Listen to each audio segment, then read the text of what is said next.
All right, good morning, everyone. Welcome back to another episode of our podcast. And this week, we have a host who needs no introduction. Well, basically because he was here last time. But it's none other than Dr. Masinde. Thank you for joining. Thank you for having me here. Always good to have these conversations, these chats with you. So pleasure is all mine. This is Grown TV. Welcome, Doctor. So today, I was thinking of toxic families. And the effect it has on especially the kids growing up. So I'd like us to have a discussion revolving around that. So the first question is, why do you think some parents opt to stay toxic? Do you think they know or do they opt? Do they not know what they're doing? What would you say on that? Oh my, good question. I like the question, Leroy. In as much as I like it, it's also a very hurtful occurrence because we're seeing so much of toxicity in homes right now, and which is now leading to toxic societies. So it first of all starts with toxic individuals who end up becoming toxic parents, who end up raising toxic children, who end up making toxic society. So it's almost like a cycle, because toxicity, just like good can be transferred, and also toxic can be transferred. So that's a dangerous thing. So even just to define what a toxic family is an environment called home where there's a lot of hurt, there's a lot of pain, there's a lot of abuse, especially emotional abuse, and it is prolonged. It is over prolonged time, and usually there's no apology or amends being made towards it. So it's a consistent environment of hurt, pain, neglect, abuse, oftentimes emotional, sometimes even physical,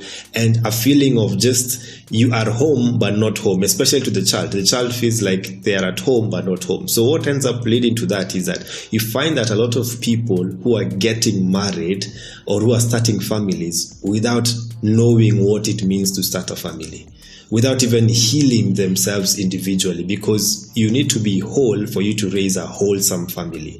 So if you're broken and then you're starting a family, then most chances that you're going to bring your brokenness into that home to those children, which is going to lead to the toxicity that the children are going to get involved in. So many times actually, the people who are raising up toxic homes are not even aware of just how toxic they are. They are not aware of just how toxic they are. And if you ask any parent might perhaps even raise up their hand and swear that they're the best parent in the world.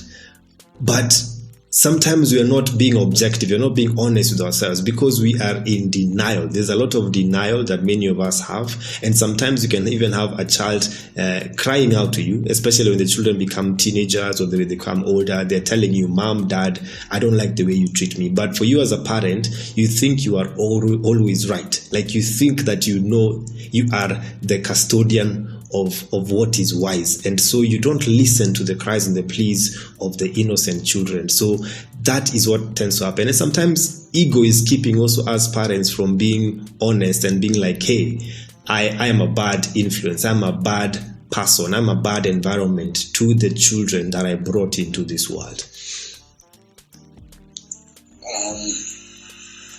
Thank you for that.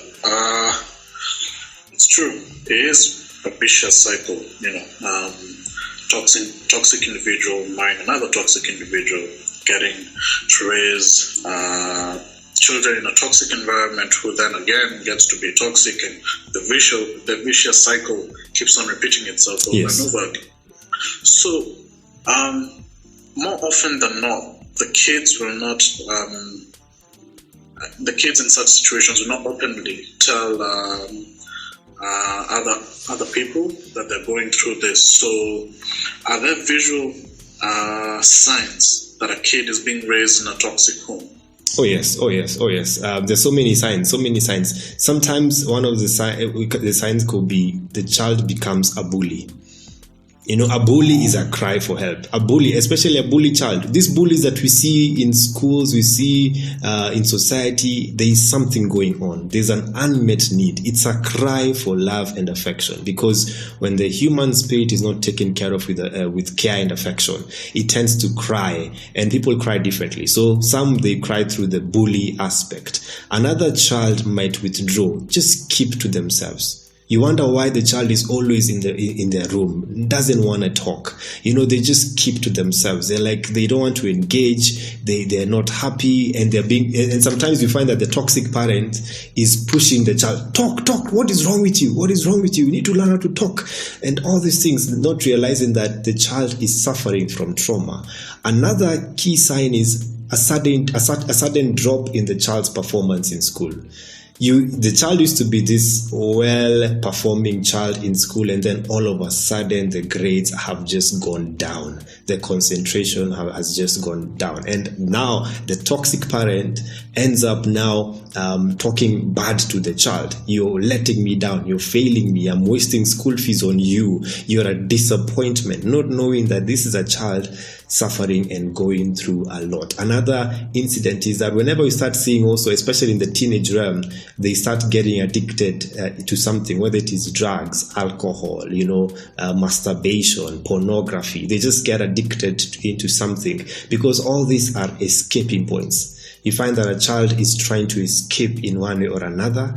And then another way of doing it is that you notice that a child tends to form an allegiance or a strong bond with outsiders, that, they prefer being with friends than being at home. So this child would rather stay away, might even want to disappear from home, so that they can just escape their toxicity at home, especially when they become teenagers. So these are just some of the signs. And of course, sometimes the children will communicate to us that I'm hurting.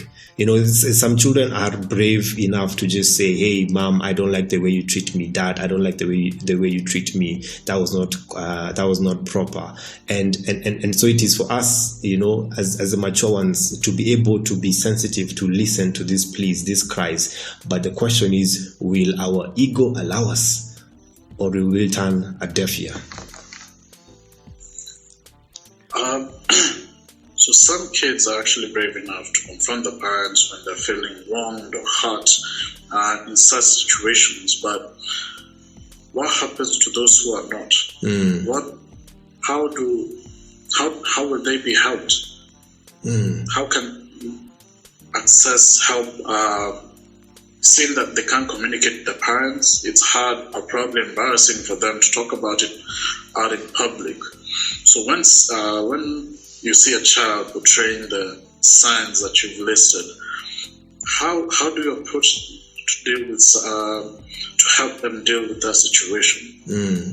Good question. Now, if it's the parent, the parent needs to get to a place of loving the child enough to look beyond self. Look at the child. Don't look at the child through your eyes. Look at the child through what they're going through, and be like, okay, let me try and be there for my child and correct and amend things. Let me listen.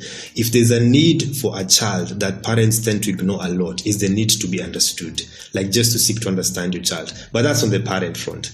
But then you see sometimes the parent, we're dealing with toxic parents, and sometimes the toxic parent is not even aware that they're the source of pain and drama to the child. Because, for many parents, they think, I'm the one who brought this child into the world. I know what is best. And so they feel like them acknowledging that they have done wrong is an indictment on them that they are a bad parent. And most parents don't want to do that. So they will toughen up. They will double down on how they mistreat the child, on their toughness. And the danger of that is that they might end up losing the child forever.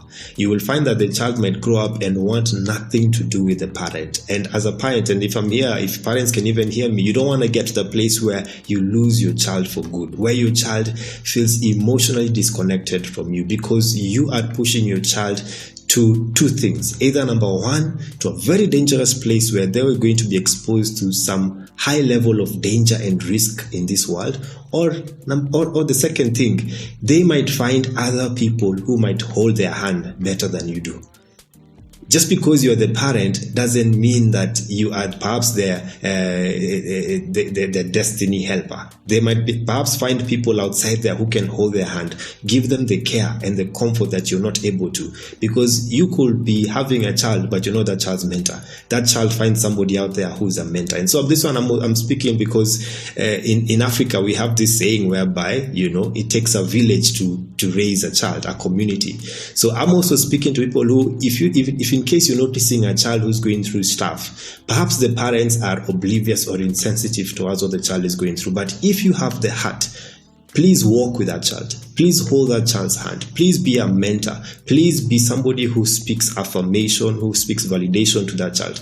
Please be the comfort that child perhaps is not getting at home. Sometimes it could be something as simple as recognizing the child's talent. Sometimes it could be as simple as just having a conversation with the child. If you're a teacher in school, please give an environment that is better for the child than what they experience at home, because sometimes home is the worst place to be. So hopefully at school, as a teacher, you can be able to give this child a better environment where the child feels like, hey, you know what, mom and dad don't get me, but my teacher gets me. But my school is the best place. So sometimes some students will prefer being at school than at home. So if we can get to do that, if we can give that a safe space, because if we don't, soon these children will become adults. And once they become adults, they can be so hardened. They become the criminals in society. They become the menace in society. They become the problems that we're trying to solve in society. Because anytime you see an adult behaving badly, that adult was one time a child. And most likely a child who was neglected, a child who was unloved, a child who felt rejected and felt like there was no one here for me. So they became hard and tough. So can we catch them when they're young? Can we salvage the situation when it is young? Can we care for the young because they are soon becoming the adult who will rule the future?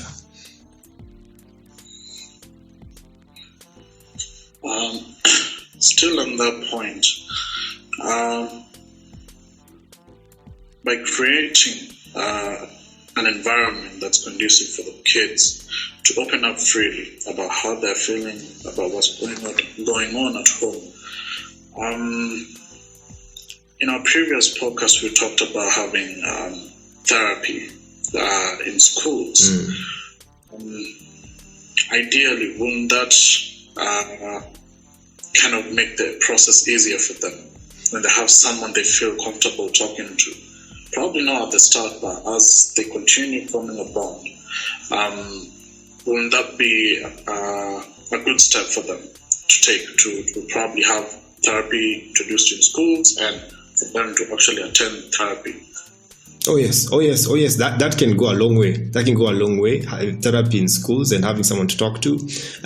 There's also therapy that can be booked. Sessions can be booked also for the child, where the child can actually be booked for a therapy session. And sometimes, if these are sensitive parents who want to undo the toxic nature that they've been getting their children to go through, they can end up being like, hey, why don't you also just have therapy as a family? Why don't you have therapy as a family and address this? Because I'm seeing that I'm the reason why my child is hurting. I'm the reason why my child is going south. So why don't I mitigate this thing when the child is still young? So that can also happen. So therapy in school, therapy through the realm of a therapy session, and also therapy as a family, that can also be an option. And sometimes in our last podcast, we talk about non-formal therapy. Things such as entertainment, movies, conversations, and chats. These are things that can help someone express their desires and their needs, because we all want to feel at home. There's an innate desire of us human beings to just feel at home. So can we create that home space where somebody feels like, hey, I can do better? And also, just as a challenge to parents, seek to ask yourself, am I a good parent? Not in your eyes, but in the eyes of your child. Can your child confidently say, I have the best dad in the world? Can your child confidently say, I have the best mother in the world? And this also is a challenge to men, because when a couple is just about to get married, women, what they have is what bridal shower to teach her how to be a wife, and then when they get to have a child, the woman has got a baby shower to teach her how to be a parent. What do us men have? Us men rarely have anything. We are not taught how to be husbands. We are not taught how to be fathers, and so this is a challenge to both men and especially to women, to especially men and also to women. Why don't we just find ways of learning how to become parents so that we don't inflict pain? And if in case you are an adult who has a family and you grew up with toxic parents, please don't transfer that level of pain to your children. Don't repeat your parents' mistakes. Don't transfer to the next generation what the past generation gave to you. We can undo this. We can break the cycle. We can break the cycle and give these children a better environment than what we grew up in. And that is the best legacy we can ever give. Forget even about paying school fees. Forget even about, clothes and all those kind of stuff, because parenting is more than financial and material provision. It's providing an emotional space, providing a place where the child feels like, hey, I have someone to talk to. I'm somewhere where I'm being nurtured, where I'm getting affection, where I'm being listened to. And that is perhaps the best parental gift you can ever give to someone. So as you're planning your Christmas gifts and your birthday gifts, please gift your children the gift of feeling at home.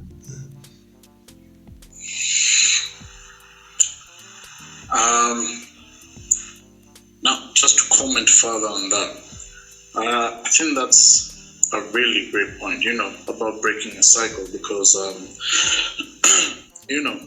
most, or some parents rather, raise their child with the mentality that this worked for so and so, so this has to work for someone else. We are all unique in our own different ways. What worked for you won't work for me. And I would urge parents to stop comparing their kids, because some kids are not probably as gifted academically as their counterparts, but I'm pretty sure they are gifted in other fields where they would excel exceptionally in. So when they fail, rather than giving them a hard time, try understand, try get to know if your kid is not as gifted academically as you'd hoped, and if that's the case, try and nurture what they're good at, what they're good in.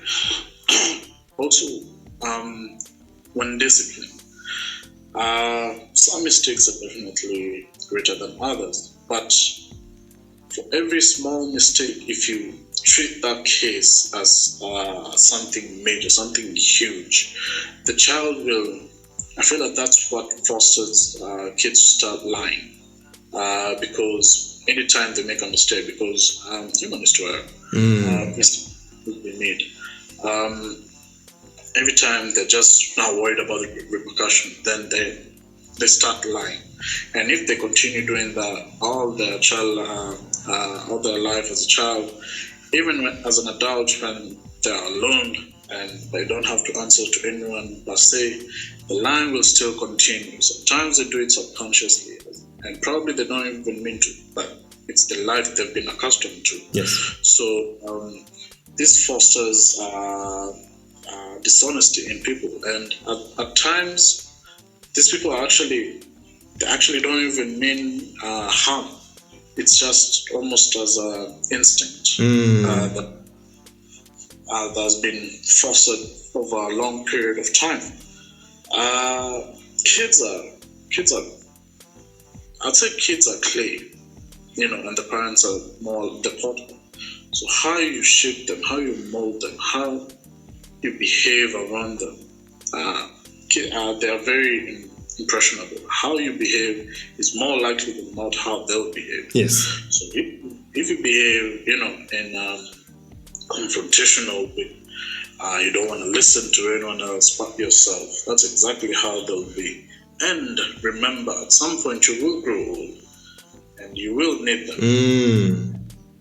When you start being needy, just as they were as a child, they will more likely than not treat you the same way you did them. Yes. So again, it is a cycle, whether good or bad, and somehow, some way, it will still get back to you. So Yep. And just to add to that, I like what is it also you've said in terms of like sometimes a parent can be toxic to one child but not toxic to the other child. So you're very, very good and wonderful and a great parent to one child or other children, but then maybe to another one of your children, you're not as good, you're not as kind. There's comparison, there's mistreatment, there's a way you're speaking to that child. The other child just feels like, you know what, I grew up in a home where mom, dad preferred my other sibling than me, you know. So to that child, that is toxic. Sibling rivalry is sometimes cultivated by parents. So parents who end up favoring one child over the other, and then, you know, just as you say, that copy pasting, we shouldn't copy paste how we actually raise children. Every single child is unique on their own, and to just also add to that, like we tend to lose children through the model of discipline. For some strange reason, some parents think that discipline means being hard and tough and evoking fear on the child. That is not discipline. Discipline is simply helping the child to find boundaries, to understand what is right and wrong, to come to their own decision-making ways of living life. You don't do that through fear. You do that through understanding and through communicating effectively. And you know, just as parents, some of the most powerful words that as a parent you can ever tell your children. Some of them, number one, I love you. Tell your child, I love you, and let your child know that you love them. It can be weird to the child when you say it, because maybe it's the first time you're saying it, but they need to know this. If you don't, they're going to look for love outside there. And sometimes in that attempt of looking for love, they will enter into lots of trouble. The second thing is, I am sorry. Be humble enough as a parent to own up to your mistakes and be like, hey, I am sorry for letting you down. I'm sorry, my child. I say that I'm going to do this and I haven't done that. I'm sorry that I said something that offended you. Please tell your child that. That teaches them that you're sensitive and you're aware of their emotions and that you care about the emotions. The third thing is, I am proud of you. I am proud of you. Show your child that you see their effort. Don't just be that parent who only complains, or you failed in your exams, or you good for nothing. No. I am proud of you. When your child makes any effort, I'm proud of you. You have no idea how powerful those words are to your child. Some children have grown into adults waiting for their child, the parents to tell them that I'm just proud of you. You know what? The fourth one is, I bless you. I bless you. I bless you. You're going to be great. Speaking to the vision, speaking to the dreams of that child. Tell that child how great they're going to become, because it's your responsibility. You brought this child into this world. So you have your words, your voice has so much power than anyone else in this world. So can you please use that voice for good? Tell your child, I bless you. I bless you. You will do great things. You will do great things. So imagine if we employ this four few phrases into our parenting.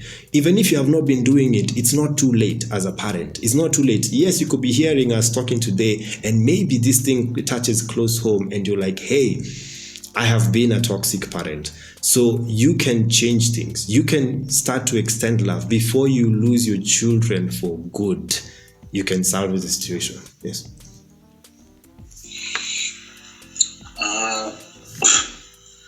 I really do hope if there are parents listening to us, or even maybe kids, they can learn a lot from this. Feel like it's a topic that probably people see as a taboo, necessary one. Parents, I really do urge you to have healthy relationships with your kids. Don't center everything based on their performance, how they do.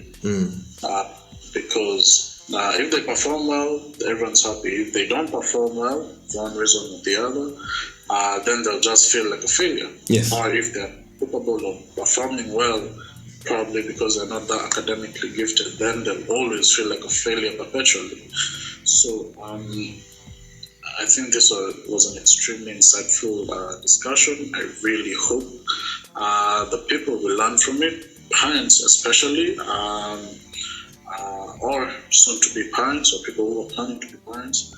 And as always, it has been an absolute pleasure having this discussion with Dr. Masinde.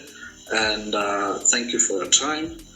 Thank you for our listeners for sparing a few minutes to listen to us, and we hope we've made an impact on some of you at the very least, and we will see you again soon. Thank you. This is Grown TV.